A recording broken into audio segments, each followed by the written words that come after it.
Here.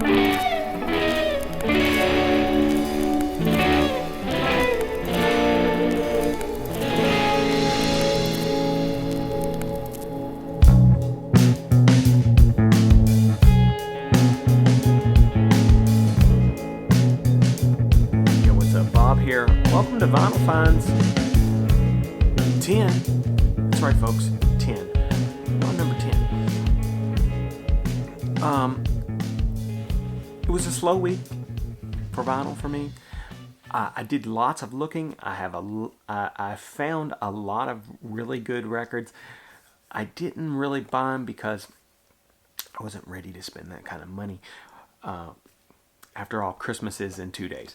But I did buy one record, which I believe will lead us onto a broader subject to discuss here today. So let's get into it. The record that I found was this one. This is clearly a UK pressing of Nevermind the Bollocks, right? Here's the problem.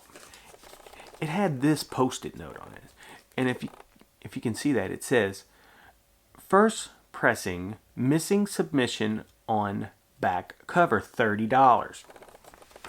Right? Well, sure enough, no submission. That's a track that's supposed to be on here. This is a bit of a misprint. And,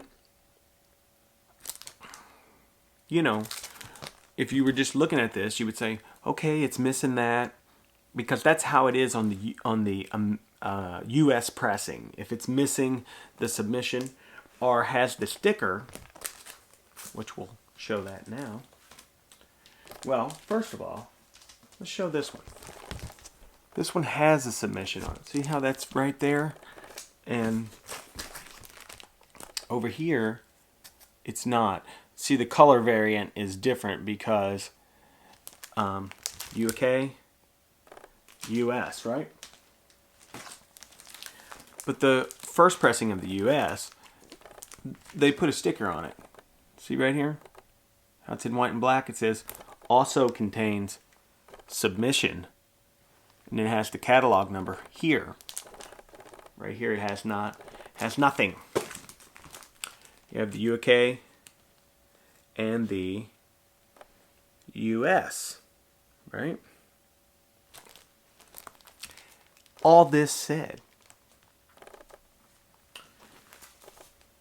this is what the label looks like for the first pressing US.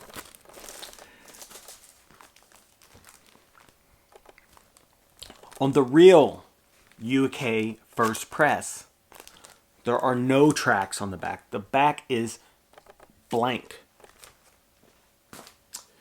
And when I pulled the record and noticed this green label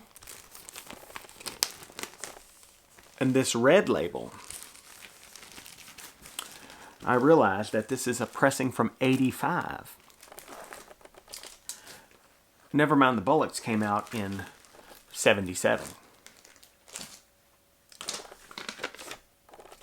And I approached the gentleman selling the record and said, this is not the first pressing. At that point, we renegotiated the cost because I wanted a UK pressing. I am working on getting one of the ones with no tracks on the back, but show that on another date. Point is, when you're shopping for vinyl, it's very important to pay attention to the condition of the record, what pressing it is, and if the store is taking the condition and the pressing into consideration when pricing the record, and if they're doing it accurately. People make mistakes. I'm not saying they were being dishonest. What I'm saying is that they could have made a mistake on that. And somebody might have bought that thinking, oh, this is the very first UK pressing of Nevermind the Bollocks. It's not. Point is, this brings us to pricing records, the value of records, protecting your investment. It's a thing. It's not the number one reason for collecting vinyl music. You want to listen to the records. It's about the music. It's always about the music, folks. That said, it cannot be ignored that that different records are sold for different prices, sometimes very expensive, because they are also collectible. Now, the way this works, generally speaking, is there's a website. It's called Discogs, right? Looks something like this. Okay? It gives a low, medium, and a high. Most record dealers go off of the medium price. Okay? So right here we have a Smashing Pumpkins Adore record in the collection. $37 in the low, $60 in the medium, and $90 in the high condition. So what I have here next to me is a stack of some of the more expensive records in my collection. All based off of the medium price. Okay? The medium price, not the high price.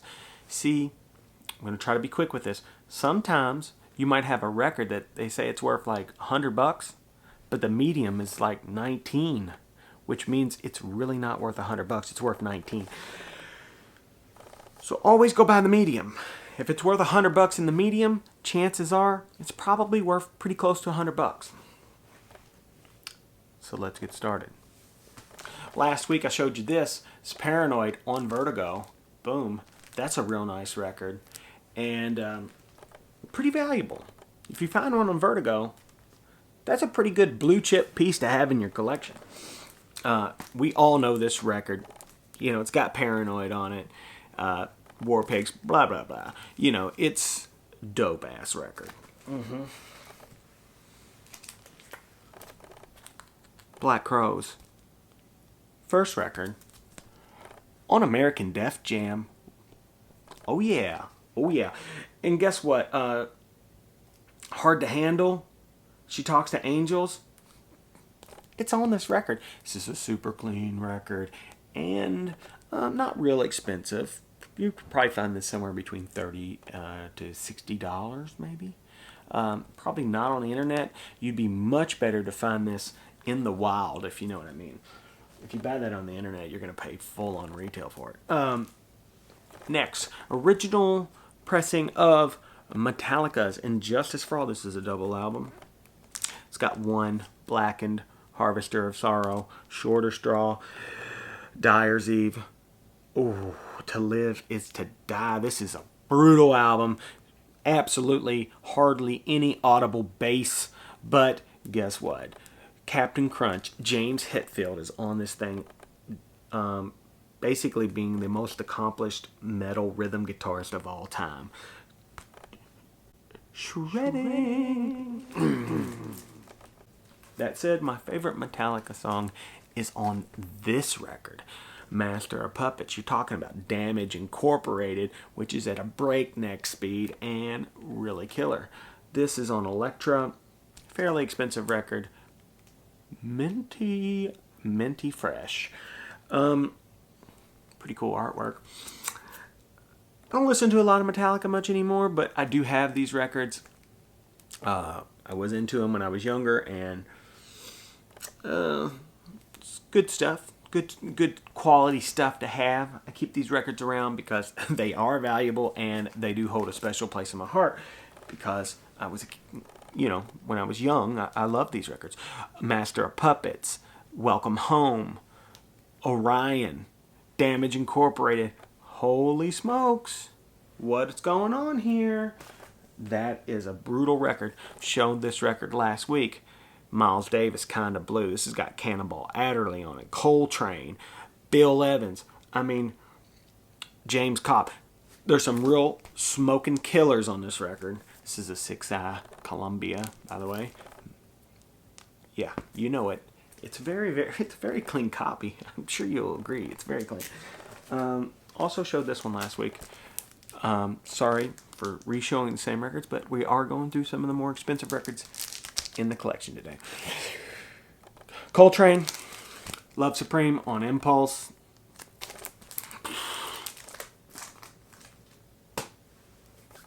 Moving right along. Pretty much all these are in the $100 range coming up.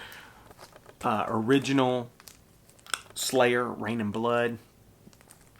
This came from the Record Bar for $8 back in the day, and contains some language that might be unsuitable for some listeners. Yeah, this is also on Def Jam. Pretty brutal record there.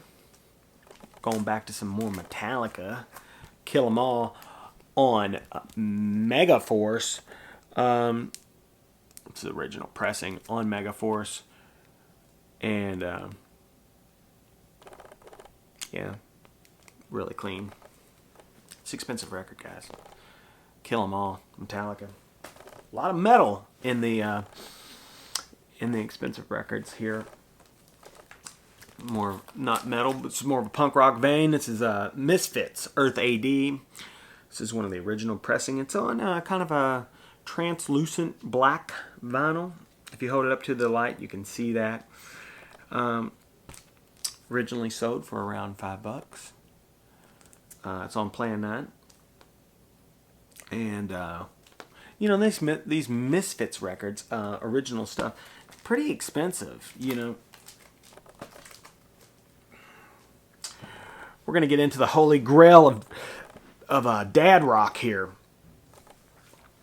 This is an original Zeppelin 2 RL. That's a Robert Ludwig hot mix.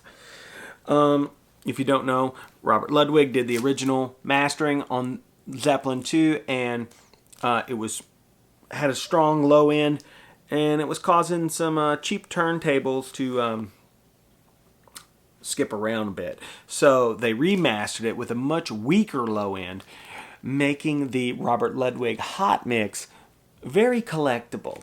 So that's what you got here. I believe that the colors and the way that this looks is just so much better than later pressings.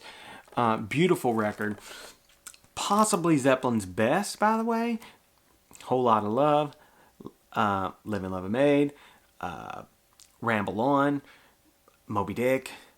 I mean, Bring It On Home. Bring It On Home. I mean, what is going on here? This is the best. This is the best Led Zeppelin record. Jimmy Page. You gotta love him. I mean, he's got a burst here. But anyway, moving right along. Ba-bow. We've seen this before too, the Meters strutting. These original Meters records on Josie are very difficult to get. I have just this one on Josie, and it's funky as hell. Kind of crazy expensive if you find them, but definitely worth the money. Look at the artwork, so dope. Buy the reissue if you can't find an original one, because this is a great record. Moving right along to some shit that's like real near and dear to my heart. Boom. Original Smashing Pumpkins, Siamese Dream. Guess what, folks? It's on orange vinyl. That's right, orange vinyl. Fairly expensive record, but if you've never gotten into the Smashing Pumpkins, this is the record to start with. Almost every track on this has some guitar tones that are otherworldly. Billy Corgan's genius, if he is a genius, this is where it's on display. You got Today, Cherub Rock, Hummer, Rocket, Mayonnaise, Soma, Geek USA, Space Boy. I mean, this is a dope record. Okay? This is a very dope record. Great album. Expensive album.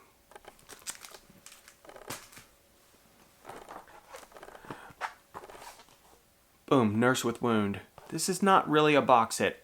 There's only 2 records in here. It's just a double album. I excluded box sets from this because it's unfair. You know, I've got a couple over here that are valued at more than some of these records, but there's, you know, 5 and 6 discs in them, so we're not going to get into those. But this Nurse with Wound, this is the Lilith album, and you know, these crazy gothic, like, weird records, they're worth a lot of cash, and I've got a bunch of them. One day I'll pull them all out and I'll show them all to you, but here is this one, probably around $130-ish. And last but not least, bam, Esperanza Spalding, Exposure. I've shown this before. It's worth $500. It is the most expensive record in the collection right now.